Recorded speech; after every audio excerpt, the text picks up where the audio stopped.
자, 그리고 2019년도에는 제가 지금 한 5년 동안은 뭐 표를 정하지는 않았어요. 근데 특별히 올해는 지금 이 뒷장에 보시면은 말씀대로 해보자라는 것입니다. 같이 한번 따라해 보겠습니다. 말씀대로 해보자. 해보자, 해보자, 해보자입니다. 네, 그래서 여러분들 뒤에 가셔서 이거는 당장 다음 주만 나눌 게 아니라 조원들하고 충분히 한 2개월, 3개월 동안 이 질문을 가지고 계속 나누세요. 계속 나누시면서 각 가정이 말씀대로 살아감으로 말씀대로 살면 반드시 복이라는 게 와요. 하나님이 말씀대로 사는 자에게 복을 반드시 주십니다. 그래서 여러분들이 잘 사는 은혜가 있기를 원합니다. 계속 보시고요. 나눠주시기 바랍니다. 버리지 마세요. 자, 오늘 본문 보겠습니다. 에베소 6장, 자, 오늘 17절.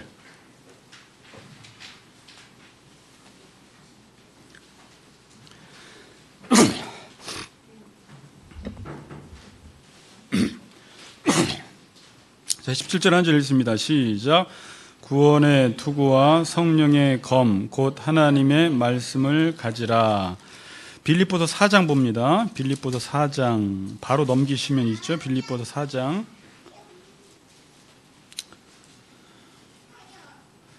10절에서 20절인데요. 이 부분은 이제 다음 주에 더 구체적으로 살펴보니까 집에서 꼭 읽어오시고요. 오늘은 19절만 한 절 크게 읽도록 하겠습니다. 19절만 시작. 나의 하나님이 그리스도 예수 안에서 영광 가운데 그 풍성한 대로 너희 모든 쓸 것을 채우시리라. 아멘. 나의 하나님이 그리스도 예수 안에서 영광 가운데 그 풍성한 대로 너희 모든 쓸 것을 채우시리라 라고 해서 오늘하고 다음 주 제목은 채우시는 하나님입니다. 채우시는 하나님. 자, 새해가 되었습니다. 새해가 되면 사람들이 여러 가지 인사말을 합니다.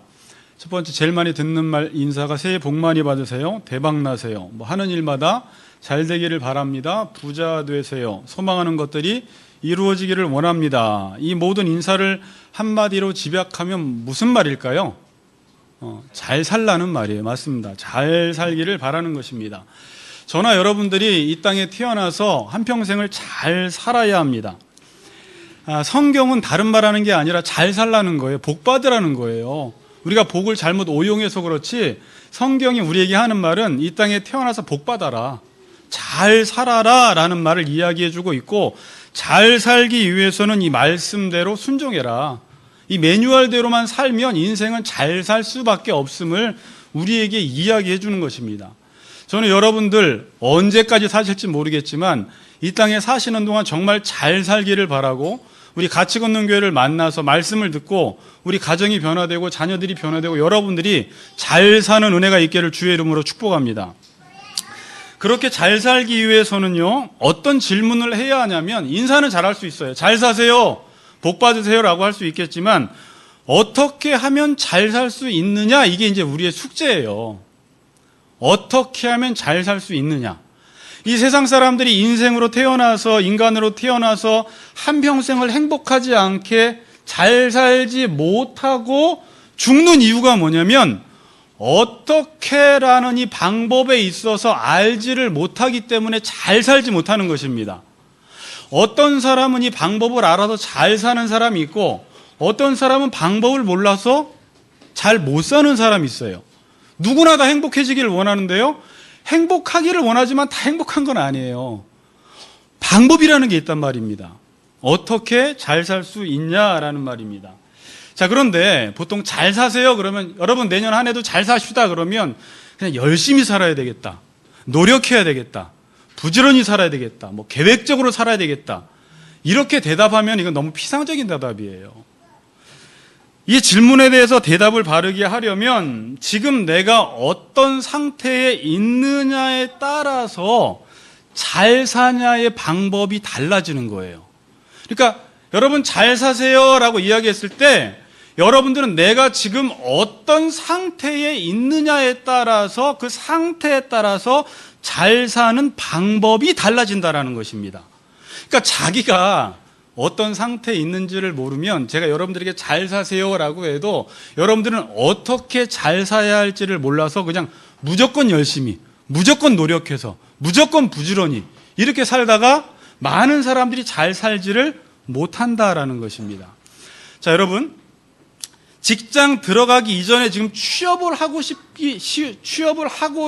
하기를 원하는 사람은요, 잘 산다라는 것은 열심히 취업 준비를 해서 올 한 해는 취업을 하는 게 잘 사는 거예요. 그렇죠? 또 직장에 들어가서 지금 여러 가지 일을 잘해서 성과를 올리기를 원하는 사람은 올해 잘 산다라는 게 자기의 상태가 지금 직장에 들어가 있는 상태이기 때문에 열심히 일해서 성과를 올리는 게 잘 사는 것입니다. 어떤 사람은 직장에 다니는데 자기 아버지가 회장이에요.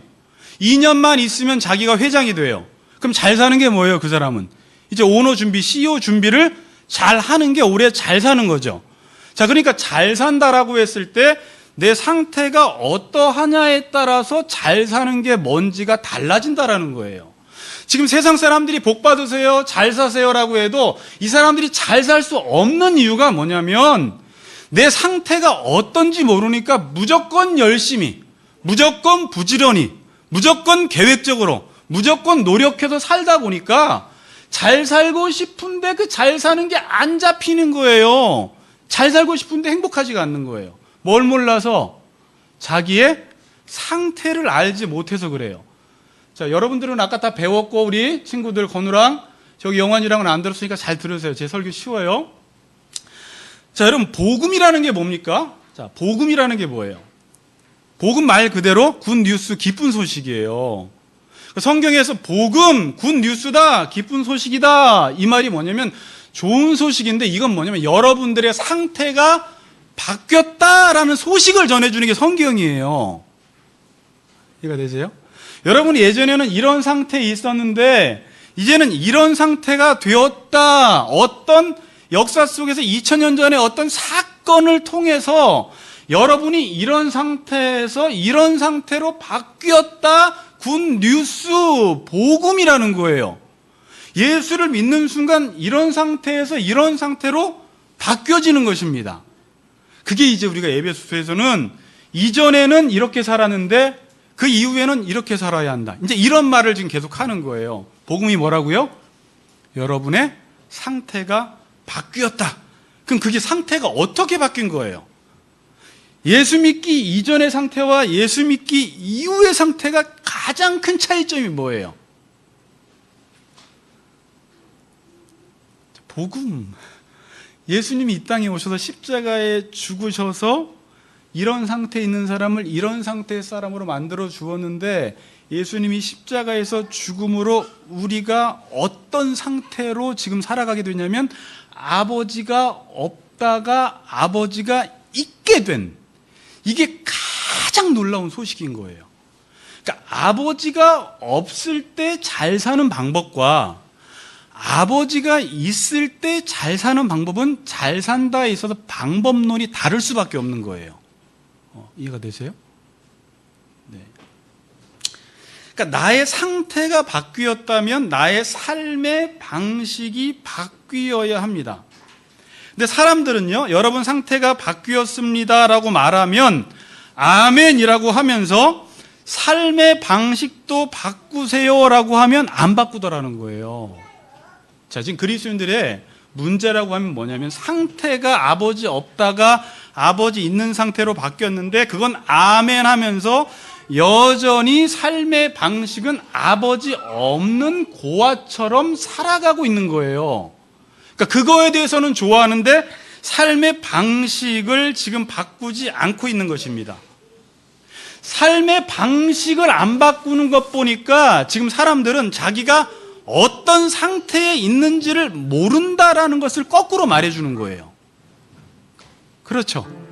자, 지금까지 이해가 되세요? 네. 여러분, 아버지가 없을 때 잘 사는 것과 아버지가 있을 때 잘 사는 것은 전혀 다릅니다.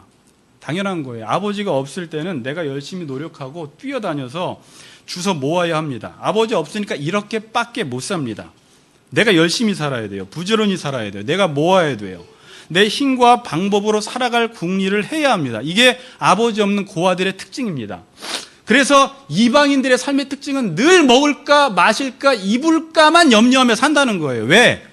도와주는 아버지가 없기 때문에. 그런데 아버지가 생기면 삶의 방식이 당연히 바뀝니다. 특별히 성경에서는 하늘에 계신 우리 아버지라고 이야기하면서 그 아버지의 특성에 대해서 설명을 하는데, 그 아버지는 하늘에 계셔서 온 땅을 지으시고 이 세상을 지으셨을 뿐만이 아니라 이 땅의 이 모든 피조물들을 먹이시고 입히시는 하나님, 역사를 운행하시는 하나님, 지금도 우리를 사랑하시는 하나님, 들의 백합화와 공중에 나는 새를 보라, 하나님이 이렇게 입히시고 먹이시거든 하물며 너희일까 보냐라고 이야기하면서, 너희는 하나님의 자녀이니까 먼저 하나님의 나라와 의를 구하라는 메시지를 우리에게 주고 있어요. 자, 근데 오늘 설교와 조금 다른 주제이기도 하는데, 공중에 새를 보라 그러니까 하나님이 먹이시고 입히신다라고 하니까 공중의 새는요 가만히 입 벌리고 이렇게 있는 게 아니에요. 부지런히 하나님이 정한 질서 속에서 부지런히 움직여 나갈 때 하나님이 새가 죽지 않고 살아갈 수 있도록 계속 먹을 것과 입을 것을 주세요. 그러니까 우리가 하나님 아버지의 말씀대로 살라고 하는 것은 늘 교회만 나오라는 말이 아니라 우리의 삶 속에서 하나님이 정해주신 질서대로 열심히 살아가되, 세상 사람들처럼 아빠 없는 사람처럼 살아가지 말고 아빠가 하라는 것은 하고 하지 말라는 것은 하지 않으면서 하나님 말씀대로 열심히 살아갈 때, 때로는 불안하고 때로는 말씀대로 살아가려고 할 때, 때로는 주일 성수하려고 할 때 불안하지만, 그렇게 말대로만 살면 하나님이 너희 굶어 죽이지 않고 반드시 입히시고 먹이신다라는 것을 우리에게 말씀하는 거예요. 아멘? 네, 그러니까 아빠가 있는 사람과 아빠가 없는 사람의 삶의 방식은 전혀 달라요. 아빠가 없는 사람은 자기가 알아서 자기 힘과 방법으로 살아가야 되고, 아빠가 있는 사람은 어떻게 살아가요? 우리 아빠가 부자거든요. 그럼 아빠가 있는 사람은 뭐냐면, 하나님은 우리에게 좋은 것을 다 줘요. 성경에서는 이게 좋은 것을 준다 그래요. 근데 이 좋은 것을 뭐를 통해서 주나요? 뭐를 통해서 줘요? 말씀을 통해서만 줘요. 그러니까 말씀 안에 모든 좋은 게 다 들어있어요.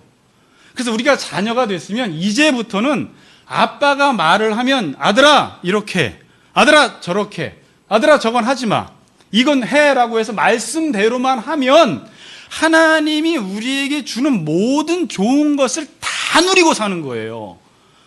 그래서 말대로 살면 복을 받는다, 말대로 살면 형통한다라고 말하는 것입니다. 자, 그러나 교회를 다녀도요, 직분을 맡아도 교회를 오래 다녀도 하나님의 말을 듣고 살지 않으면 그냥 아빠는 있는데 고아처럼 사는 거예요. 그래서 아빠를 못 누려요.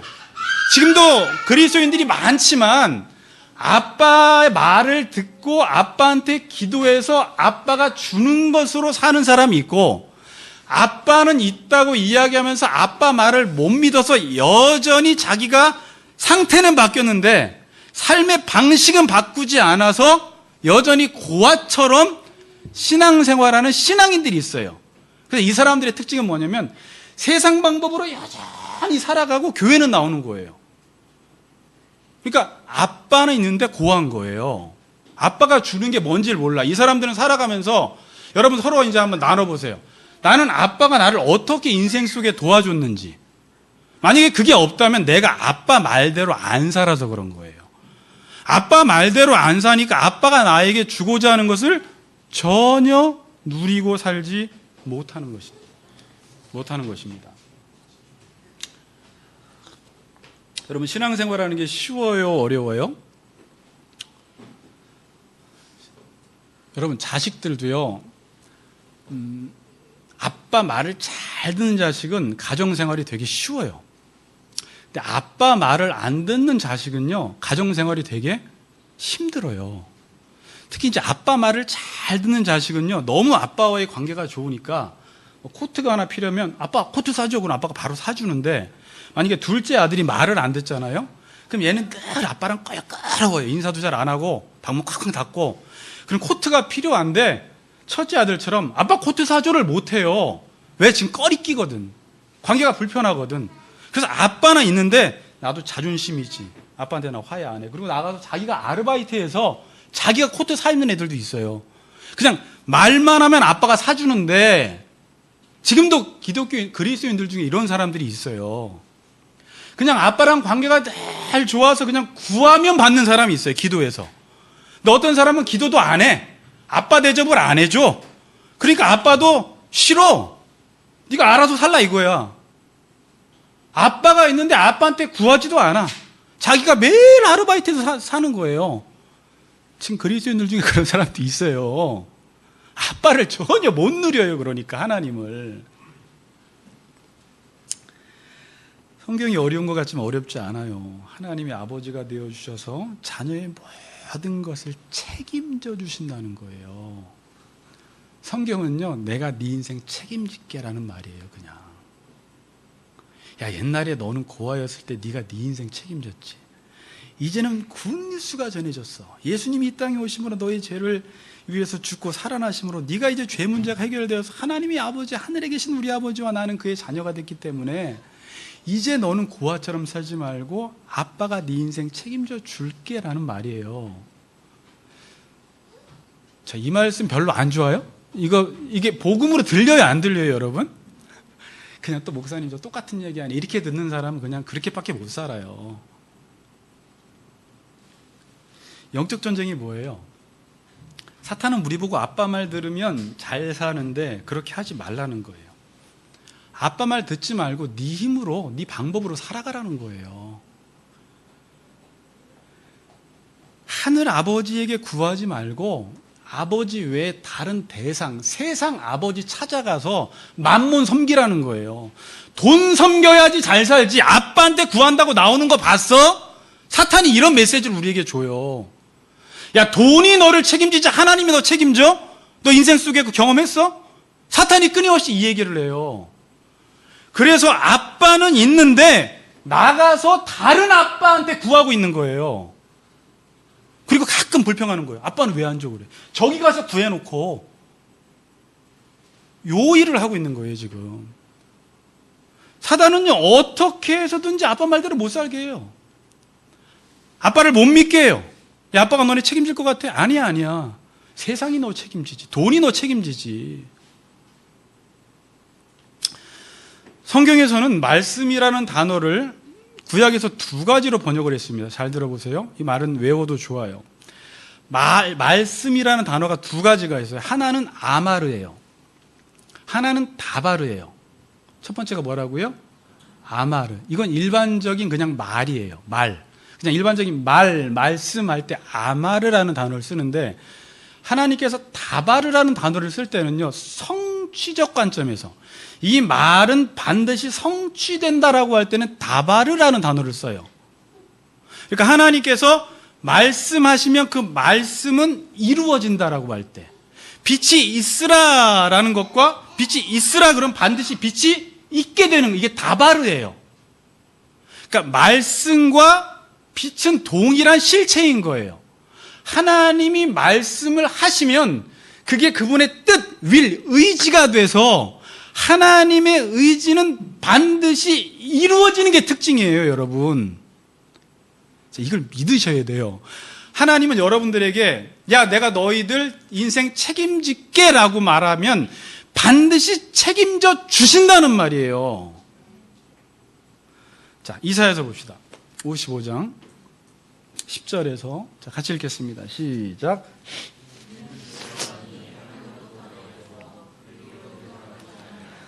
땅을 작소서 소출이 나게 하며 싹이 나게 하여 파종하는 자에게는 종자를 주며 먹는 자에게는 양식을 준 것 같이 내 입에서 나가는 말도 이와 같이 헛되이 내게로 돌아오지 아니하고 내가 보낸 일에 형통함이라. 이게 유명한 구절이에요. 비나 눈이 내리면 반드시 열매를 맺듯이 하나님의 입에서 나가는 말씀, 여기도 이제 다바르란 단어예요. 하나님이 한번 말씀하시면 그 말씀은 도로 돌아가지 않고 반드시 이루어진다라는 거예요. 지금 그 말씀하는 거예요.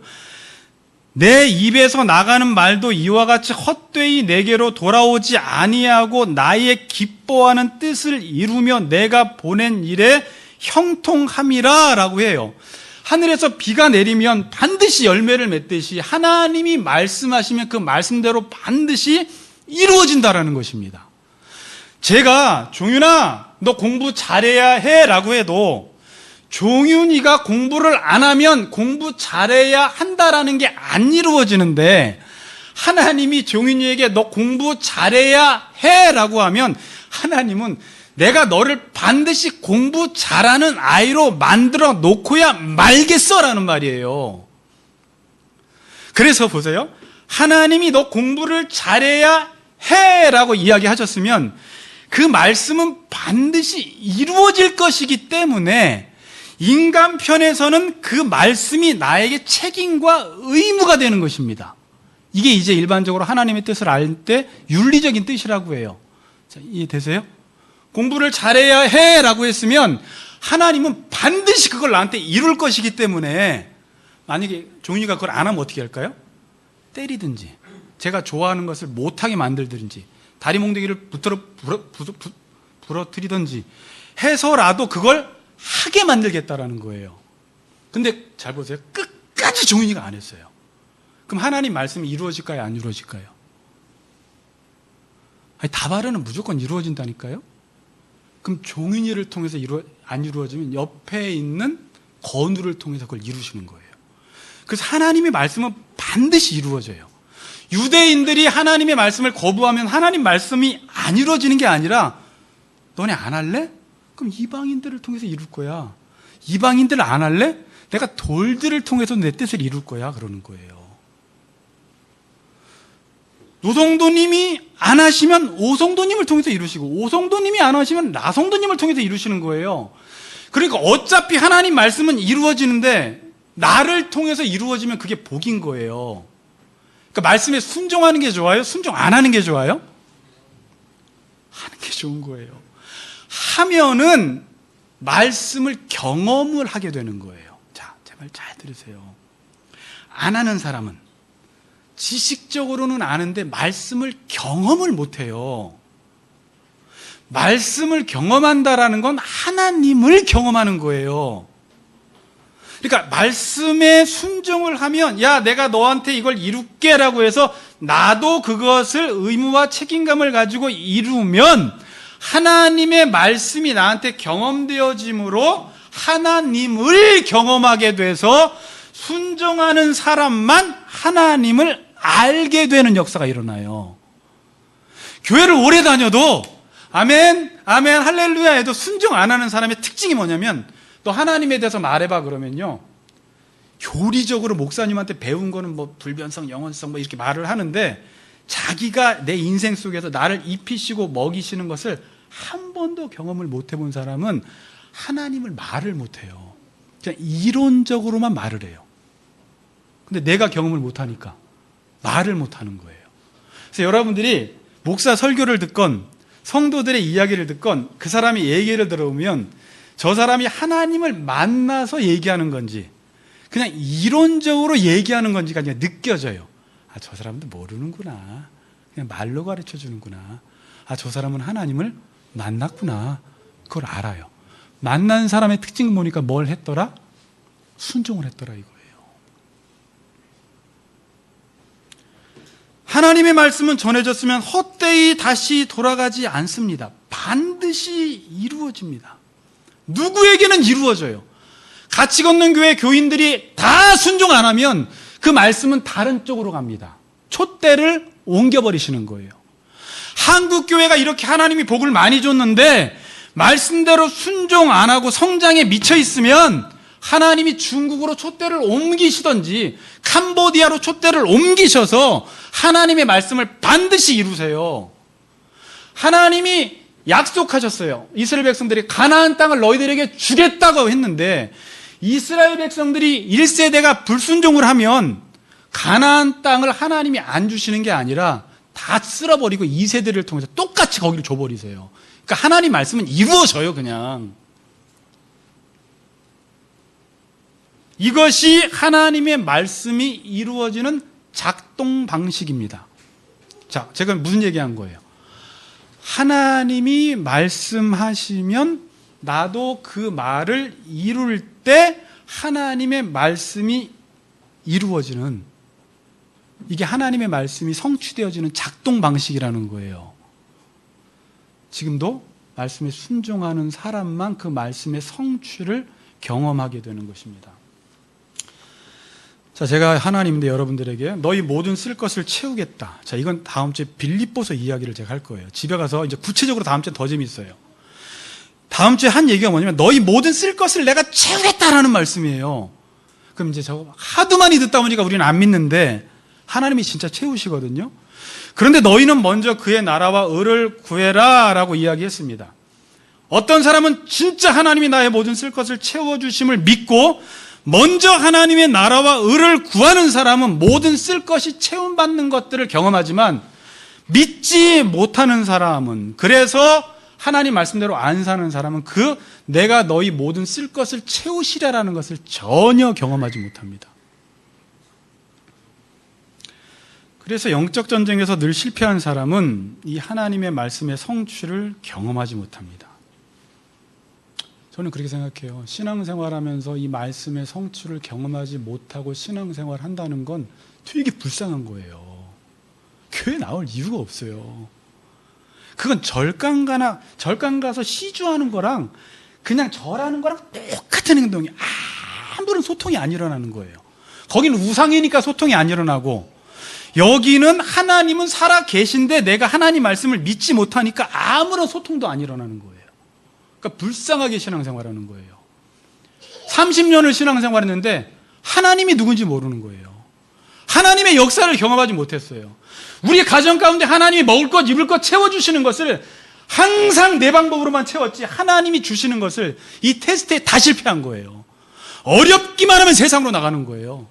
조금만 쪼들리면 주 앞에 드리던 걸 다 멈춰버리는 거예요. 그러니까 이 테스트에 실패해버리니까, 믿음에 있어서 실패해버리니까 하나님의 역사하심을 경험을 못해.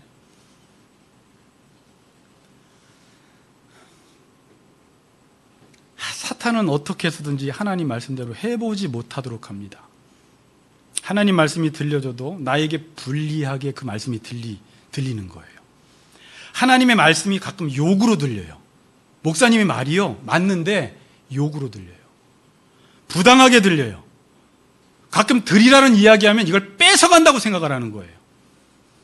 해보지 못하게 하는 것입니다. 지금도 말씀이 들려질 때, 그래, 그 말씀이 하나님 말씀이면 해보자라고 하는 사람이 있는 반면 안 하는 사람이 있어요. 왜? 이 사람은 유혹받은 거예요. 그건 부당한 말씀이야. 아니야, 저렇게 나를 꼬시는 거야. 저렇게 하면 반드시 손해를 봐. 이 사람은 너무 고아처럼 30-40년을 살아왔던 습관이 있기 때문에 아빠가 생겨서 상태가 바뀌었는데도 이 고아 습관을 버리지를 못하는 거예요. 그래서 아빠 없는 사람처럼 살아가.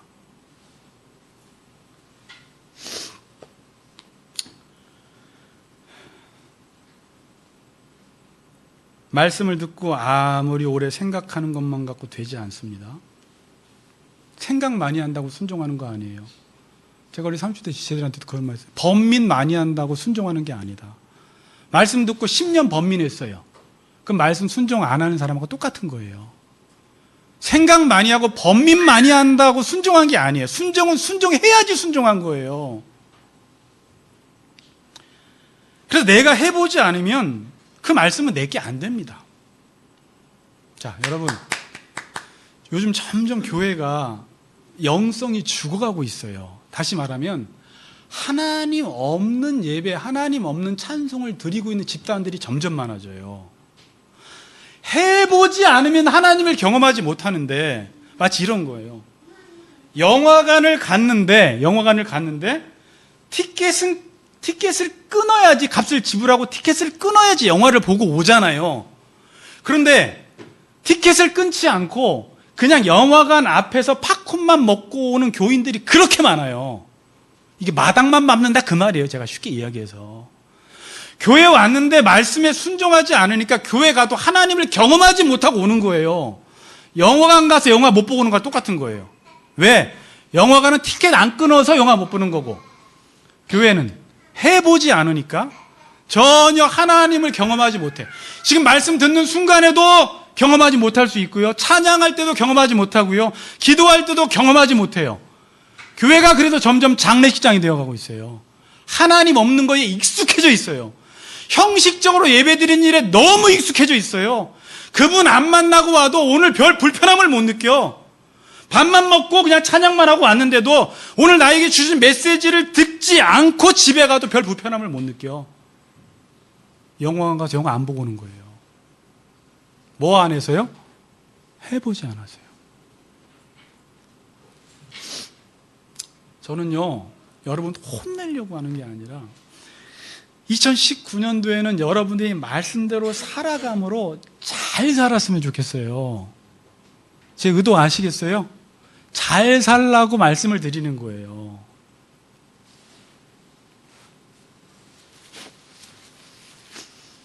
여호수아서 봅시다. 1장 1, 2절 같이 한번 읽어보겠습니다. 여호수아 1장 2절 3절 시작.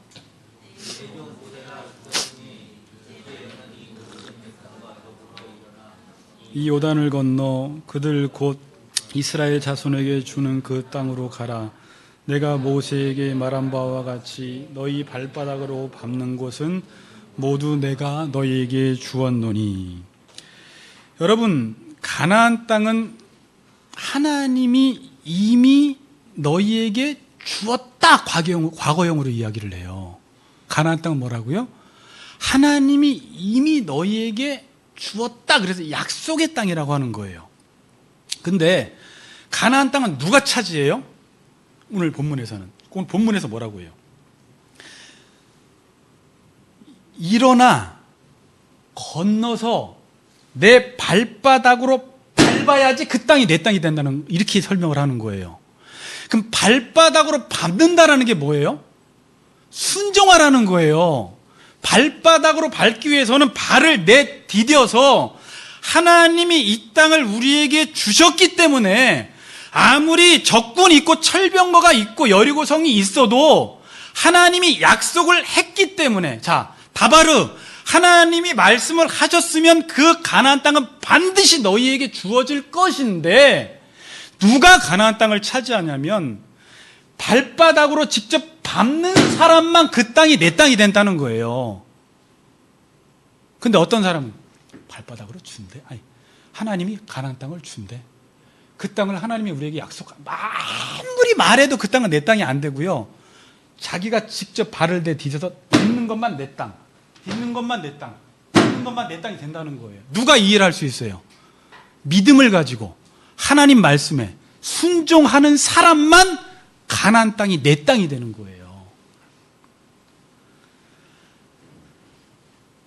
해보시라는 거예요. 내 상태가 바뀌었기 때문에 내 삶의 방식이 바뀐 것입니다. 내 상태가 바뀌지 않았다면 괜히 해봤다가 큰일 나는데, 약속도 안 했는데 하나님이 주시는 게 아니에요. 그런데 하나님이 이미 주셨기 때문에 해보라는 거예요.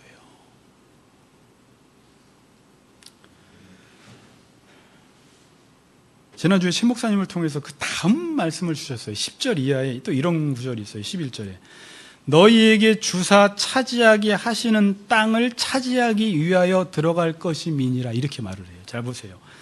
너희에게 주사 차지하게 하시는 땅이라는 거예요. 이미 줬어요.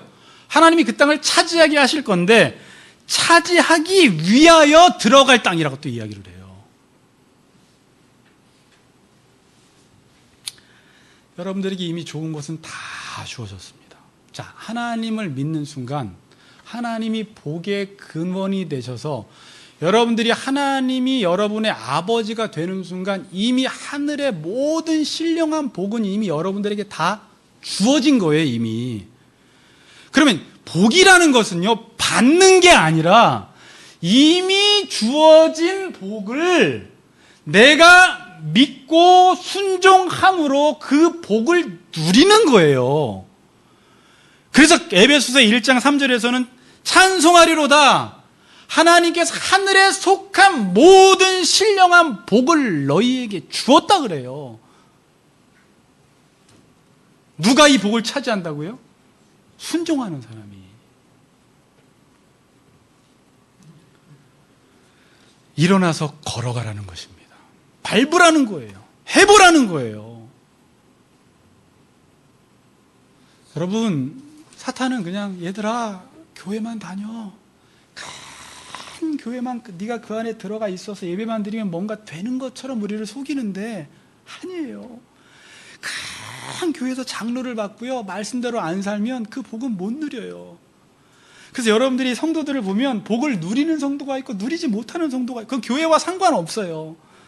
교회 직분, 연차 이런 거랑 아무 상관이 없고요, 하나님의 복은 말씀에 순종하는 사람이 누리는 거예요. 어떤 교회가 좋은 교회예요? 말씀에 순종할 수 있도록 가르쳐 지키게 하는 교회가 좋은 교회인 거예요. 그건 작건. 그래야지 복을 누리니까.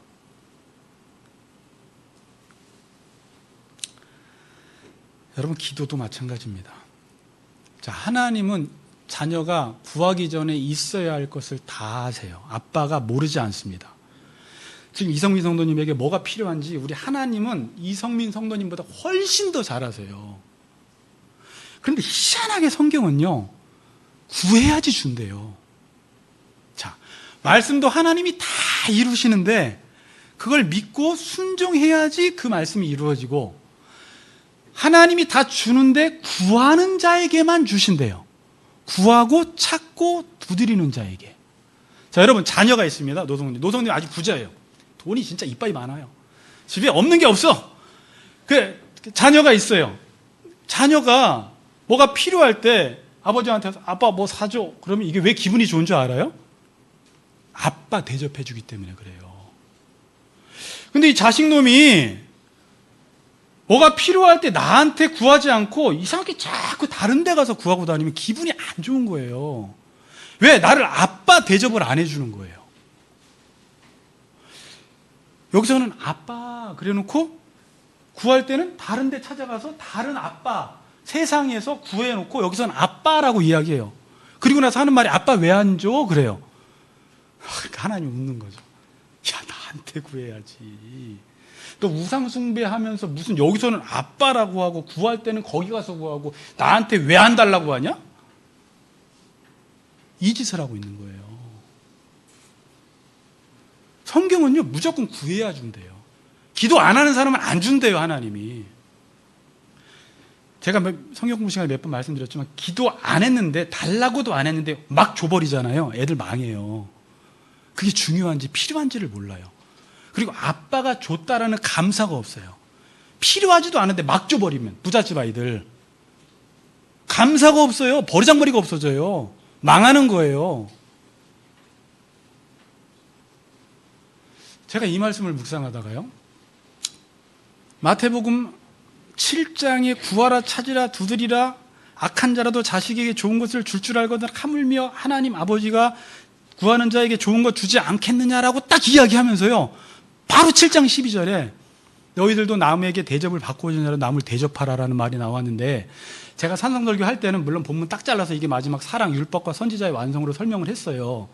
근데 이 부분을 묵상하면서 대접이라는 단어를 거기 또 나오는 거예요.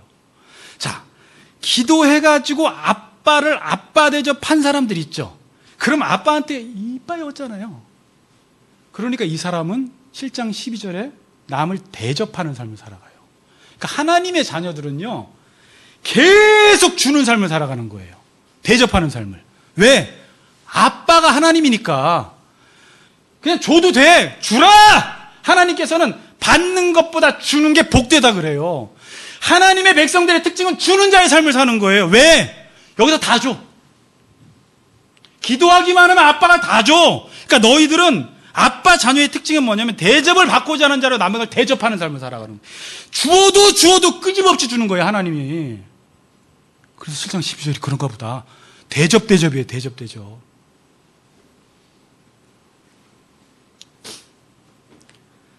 아빠 대접을 안 해주는 거예요, 여러분. 그럼 안 줘요.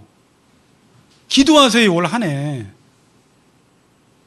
아침에 일어나서 기도하시고, 기도원 가서 기도하시고, 짬나는 대로 기도하시고, 이제 요 부분을 알고 기도하는 것과 그냥 막연하게 믿음 없이 줄까 안 줄까, 아유 기도해봤자 뭐 하나님이 저번에도 안 줬고 또 주실 리도 없고, 뭐 이렇게 확신 없게 기도하는 것과, 그분이 아빠야? 나 상태 바뀌었어? 구하면 준대? 그럼 기도할 때요 말이 달라져요. 또박또박 주세요. 줄 줄 믿습니다. 난 하나님이 줄 걸 믿고 내일만 하겠습니다. 책임지세요. 근데 기다리다가 넘어지는 사람이 있어요. 막 생활이 어려우면요 다시 만몬으로 가요. 그때 테스트 당하는 거예요. 야, 네가 어려울 때도 하나님 의지하는 거 하나님 지금 보는 거예요. 근데 우리는 어려울 때 하나님 택할까, 하나님 의지할까, 세상 의지할까, 에라 모르겠다 세상, 이렇게 가버리는 거예요. 이 테스트에 실패한 거예요. 구하라는 거예요. 저는 여러분들이 올 한 해 많이 구하세요. 구해서 아빠가 뭘 주는지 여러분 인생에 간증이 좀 있어야 돼요. 아멘? 그런 간증이 있길 원합니다. 여러분, 신앙생활은요 하나님에게 문제가 있는 게 아니에요. 나에게 문제가 있어요. 하나님은 항상 그 자리에 계세요. 내가 아빠를 아빠 대접 안 하고 아빠를 믿지 못하니까 아빠의 것을 못 누리는 거지, 하나님은 누가복음 15장에 돌아온 탕자를 변함없는 자리에서 항상 기다리듯이 그 자리에 그대로 계시는, 내가 왔다 갔다 하는 거예요. 자, 말라기서 봅시다. 말라기서 3장 7절.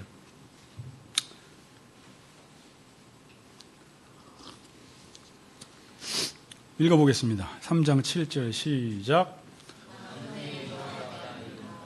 너희 조상들의 날로부터 너희가 나의 규례를 떠나 지키지 아니하였도다. 그런즉 내게로 돌아오라. 그리하면 하였더니 너희가 이르기를 우리가 어떻게 하여야 돌아가리이까. 그래요. 하나님이 그러세요. 얘들아, 이 말라기서는요 하나님과의 관계가 완전히 깨진 상태 속에서 이스라엘 백성들과 하나님과의 대화하는 거라 계속 소통이 안 되는 내용이에요. 말라기서 집에 가서 읽어보세요. 소통이 안 돼요. 왜요? 관계가 깨졌기 때문에. 그래서 지금 하나님께서 이렇게 말하는 거예요. 야, 내게로 좀 돌아와. 그러면 나도 너희에게로 돌아갈게. 그 말은 네가 돌아오면 내가 간다는 말이 아니라 나는 항상 그 자리에 있으니까 네가 돌아오기만 하면 너는 나 만날 거야, 그 말이에요. 아빠는 항상 집에 있고 너 사랑할 준비가 다 되어 있고 너에게 항상 주기를 원하는 마음으로 살아가고 있으니까 네가 아빠 누리려면 아빠에게 문제가 있는 게 아니라 너만 돌아오면 돼. 돌아와, 돌아와, 돌아와, 이런 말씀을 하시는 거예요. 자, 그런데 재밌는 얘기를 해요. 자식이 이런 말을 해요. 너희가 이르기를 우리가 어떻게 하여야 돌아가리까. 그래요. 자, 아빠가 그랬습니다. 자식아, 너 나한테 좀 돌아와라. 그랬더니 자식이 이러는 거예요. 아빠, 어떻게 해야지 아빠한테 돌아가는 거야? 자, 지금 9절 보세요. 3장 7절에 맨 위에 뭐라고 했어요? 만군의 여호와가 이르노라. 너희 조상들의 날로부터 너희가 나의 규례를 떠나 지키지 아니하였도다.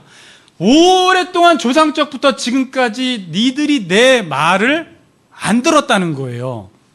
자, 그런데요, 자식에게 너 나에게 돌아와 그러는데 어떻게 돌아가야 되는데요? 라고 말할 때는요, 이 자식은 지금 어떤 상황이 있을까요? 자기가 아빠한테 안 한 게 없다고 생각하는 거예요.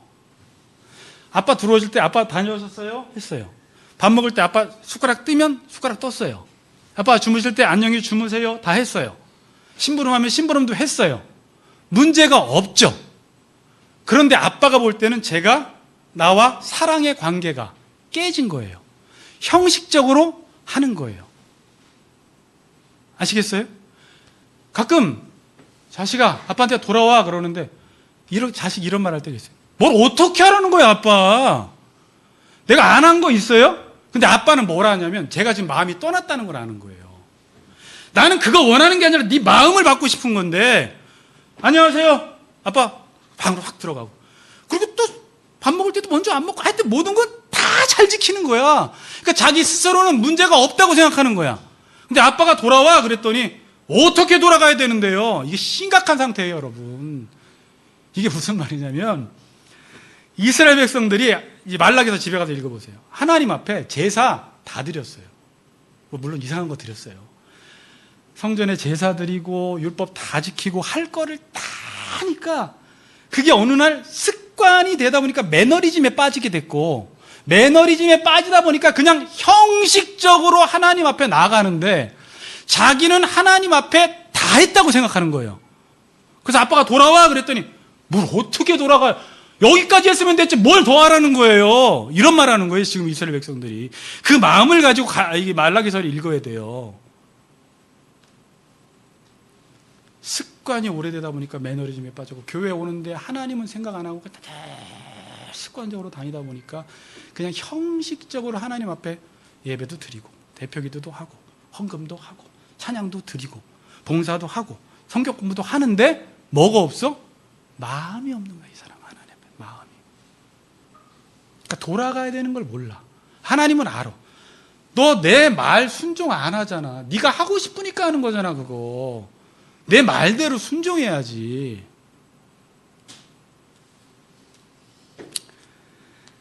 그러면서 하시는 말씀이 뭐냐면, 제가 나온 김에 그 다음에 바로 11조 이야기를 해요. 성경에 보면.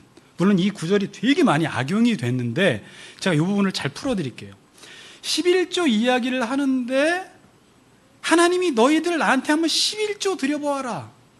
그러면 내가 쌓을 곳이 없도록 하늘 문을 열고 부어주겠다라고 이 부분만 딱 끊어서 11조 드리면 복 준다라는 걸로 많이 이 구절을 악용을 했어요. 자, 근데 분명히 여기서 11조 드리래요, 안 드리래요? 그럼 하나님이 지금 무슨 말씀하시는 거예요? 네 삶을 드리라는 말을 하는 거예요. 자, 제가 이렇게 하나님의 말씀을 듣고 순종한다, 하나님의 말씀대로 산다라는 말은 내 삶이 내 것이 아니라 하나님의 것이기 때문에 하나님이 나에게 말씀을 하시면 내 삶을 드리는 삶을 살아가는 게 순종하는 삶이에요. 그래서 예배가 뭐냐면 하나님이 나한테 무엇을 하라고 하실 때 하나님이 마음껏 사용하실 수 있도록 내어 드리는 거, 이게 영적 예배니라, 이게 하나님이 기뻐 받으시는 예배다. 종이라고 뒤에 종이라.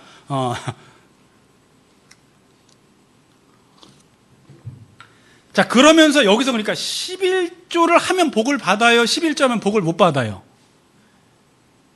이렇게 단편적으로 말할 수 있는 게 아니에요.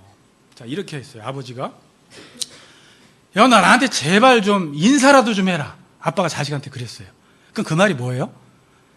가장 기본적인 것만이라도 나한테 하라는 거. 얼마나 아들이 싸가지 없고 말을 안 들으면 너 집에라도 좀 들어와, 이거면 지금 관계가 많이 깨진 상태예요. 그렇잖아요. 가장 최소한의 것을 하라는 거예요. 그런데 얘가 그 말 하니까 또 와갖고 자기가 하고 싶은 거 다 하면서 아빠 안녕하세요, 나 할 거 했죠? 이렇게 11조 드리지 말라는 거예요. 자, 11조 자체가 뭐냐면 네 삶을 하나님께 드리는 데 있어서 가장 기본적인 게 10의 1조를 드림으로, 장자를 드림으로, 첫째 것을 드림으로 나머지 것도 하나님의 것임을, 주권을 인정하는 행위예요. 그러니까 지금 하나님이 여기서 이야기하는 건 뭐예요? 그냥 11조 드리면 복 준다라는 말이 아니에요. 지금도 수많은 성도들이 11조 해도 복 못 받는 사람이 있고요, 11조를 제대로 해서 복 받는 사람이 있어요. 뭔 말인지 아시겠죠? 관계가 회복된 상태 속에서 11조가 인사로 해볼게요. 아빠 안녕하세요. 진짜 아빠가 누군지 알아. 아빠가 나를 너무 사랑해. 나는 아빠를 경외해. 안녕하세요라고 하는 사람은 하늘로부터 하늘문이 열려서 복이 다 와요.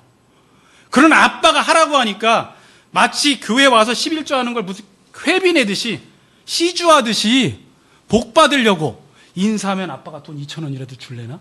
이런 개념으로 11조라면 그건 11조 내도 복을 못 받아요. 어떤 개념으로 해야 돼요? 내 인생이 내 게 아니야. 지금도 하나님의 은혜로 살아.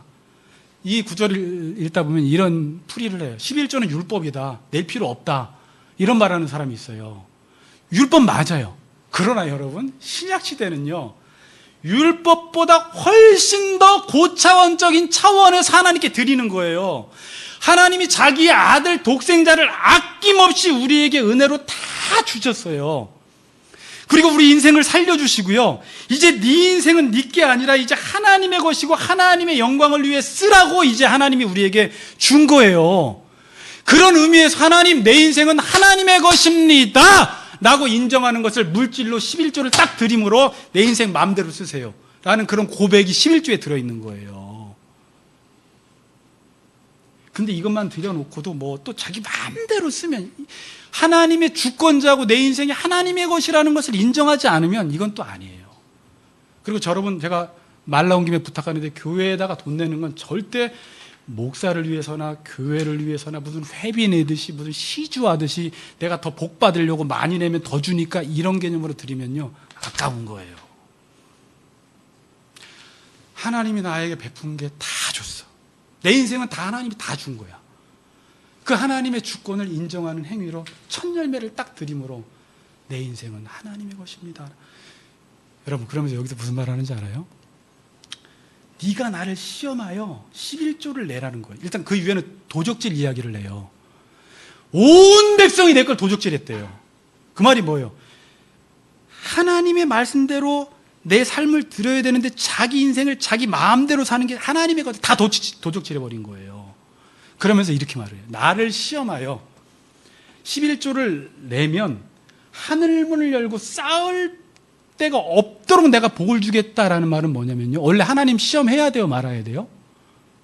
하나님 시험하면 안 돼요. 주 너의 하나님을 시험치 말라고 했는데 하도 자식놈이 말을 안 들으니까, 너 집에만 들어오면 내가 너한테 어떻게 주는가, 복 줄게, 집에라도 들어와, 그 뜻이에요.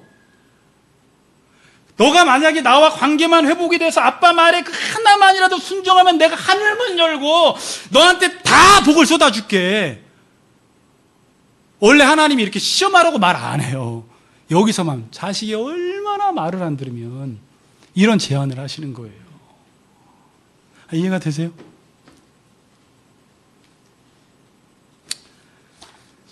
여러분, 우리가 하나님의 말씀대로 내 삶을 드리지 못하는 이유가 뭐예요? 이거 갖고 마칠게요. 내 삶을 못 드리겠어. 그러니까 드린다라는 게 예배인데, 드리는 건 물질, 시간, 몸, 하나님의 말씀 앞에 나를 다 드려야 되잖아요. 헌신 이거잖아요. 왜 못 드리는 거예요? 그러니까 하나님 말씀대로 왜 순종을 못하고 왜 해보지 못해요? 그분을 믿지 못하는 거예요. 그러니까 헌금이나 이런 모든 것은 믿음의 문제예요. 돈 문제가 아니에요. 신뢰의 문제예요. 하나님이 나를 책임져 주신다라는 것을 나는 신뢰를 못하겠다 이거예요. 어쩔 수 없이 만몬을 섬기는 거예요. 그래서 만몬이 나를 책임지자 하나님 나 책임 안 져. 그래서 인생 속에서 여러분들이 꼭 받아야 하는 레슨이 하나 있어요. 수업이. 바닥을 칠 때 끝까지 말씀대로 살아가 보므로 하나님이 나를 책임져 주시는 것을 경험을 해봐야 돼요. 아멘? 이거 경험 한번 하잖아요? 담대함이 생겨요. 야, 내가 목사인데, 내가 성도인데 하나님이 책임 안 주겠어? 그냥 하나님의 일만 하면 하나님이 희한한 방법으로 채워주시는, 최 목사님 17만 원 가지고 연초에 들어오셨는데 하나님이 채워주시는, 그거는 그 목사님에게만 일어나는 게 아니라 저의 삶 속에도 올 작년 한 해 너무나 풍성하게 일어났고, 아내가 옆에 증인이고, 여러분들도 하나님의 말씀에 집중해서 내 하나님의 나라와 의만 구하면 하나님께서 어떻게 입히시고 먹이시고 채워주시는지를 경험을 해봐야 돼요. 그래야지 하나님을 신뢰하게 되는데, 물질이 조금 없고 어려우면 그때는, 그러니까 여기서 시험당하는 거예요. 이 시험을 잘 이기세요. 그럼에도 불구하고 나는 하나님 말씀대로 살 거다. 죽으면 죽었지 나는 아빠가 나 인생 책임진다라는 생각을 가지고 살라 이거예요. 그러면 10절이 그래요. 나를 시험하여 내가 이렇게 축복하는 내용은 없습니다. 성경에. 하늘문을 열고 너희에게 복을 쌓을 곳이 없도록 붙지 아니하여 나를 시험해보라 그래요. 얼마나 자식이 아빠를 믿지 못하면 너 인사만이라도 하고 집이라도 들어오면 내가 너 다 줄게, 그런 말이에요. 안타까운 말이에요. 되게. 2019년 올 한 해 우리가 잘 사는 방법은 말씀대로 사는 것밖에 없습니다. 어떤 계획 세웠습니까? 잘 살기 위해서 계획을 뭘 세웠어요? 계획 세우세요. 말씀에 순종하도록 할 수 있는 게 뭔가를 다 적어보세요. 그리고 올 한 해 그렇게 살아보세요. 제가 이렇게 살라고 하는 이유는 고아들한테 그렇게 살라고 하는 게 아니라 상태가 바뀌었기 때문에, 아빠가 생겼으니까 아빠 믿고 한번 살아보아서 여러분들 삶 속에 크고 비밀한 일, 기적 같은 일, 하나님이 정말 나의 삶을 책임져 주신다는 것을 한 해 동안 해봄으로 경험하시는 우리 같이 걷는 교회 성도님들 되시기를 주의 이름으로 축복합니다. 아멘.